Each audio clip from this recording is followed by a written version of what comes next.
Number one message po of Palm Sunday is a message of true worship. Di ko mo nagtaas ka na ng kamay, tunay ka na sumasamba.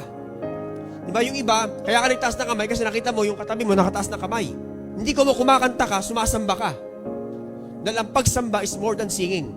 Ang pagsamba is more than lifting your hands. Ang pagsamba ay nasa puso. When we worship God, nagko-connect tayo sa Panginoon.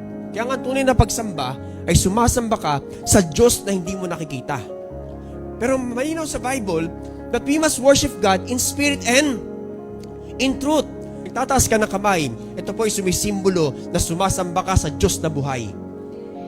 Mga kapatid, real religion can lead us to genuine transformation. Ang resulta sa iyo ng ginawang pagpipinitensya, nagbago ka, that's good for you.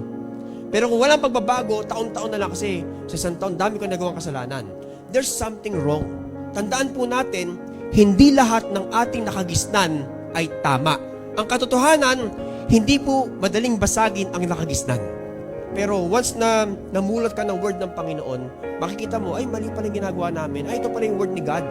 John 4:24, God is spirit and those who worship Him must worship Him in spirit and in truth. Pansinin po ninyo, hindi naman nag-iwan si Christ ng picture. So, totoo lang po yung mga lumalabas po na picture na nakikita po ninyo, hindi naman talagang mukha ni Jesus. Kasi alam ni Lord, kapag nag-iwan siya ng picture, sasambahin. I'm just trying to give you the point na ang Diyos po natin ay Diyos na totoo. At ang Diyos po natin, hindi po siya bato o hindi po siya kahoy. Hindi po siya ginawa ng tao. Amen? Dahil ang Diyos po natin, He's a jealous God. Babalikan mo ang Bible, very detestable in the sight of God na sumamba sa Diyos-Diyosan.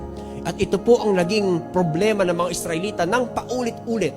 They're committing spiritual prostitution through serving other idols and other gods. Pero sa mga tao po na nakagisna ng ganitong religion na merong mga ribulto, we understand hindi po ganun kadali. Pero once you realize from the Word of God, ito pala yung katotohanan. Not my word, but word from the Bible. Hello everyone, thank you for watching this video and I hope you are blessed with God's message. And we are encouraging everyone to support the ministry of Legacy Generation na makikita po ninyo sa screen po ninyo. And always remember that in Christ you are blessed and highly favored. And don't forget that we are the generation that will leave a legacy. God bless you.